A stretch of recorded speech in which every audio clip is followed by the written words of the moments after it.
Elastic Container Registry is a private AWS registry for managing Docker container images. And by using it, you can securely store and manage your Docker images and easily deploy them to your production environment.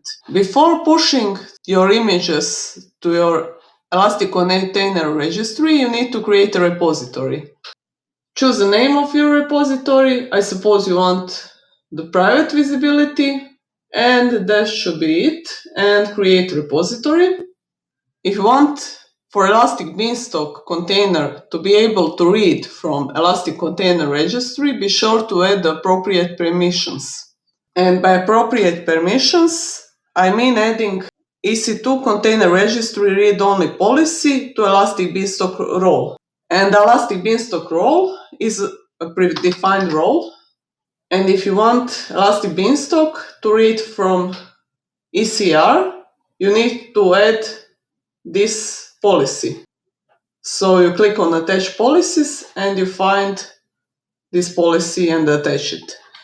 And Elastic Beanstalk should have no trouble reading from a private container registry. As for accessing from the local machine, let's take this image, for example.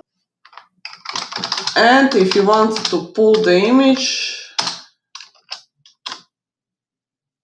you'll get an error response. Why? Because you weren't authorized. To authorize, you need to authorize with ECR. My region name is EU Central.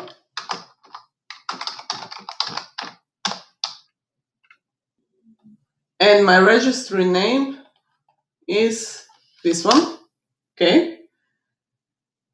And you should get a login succeeded.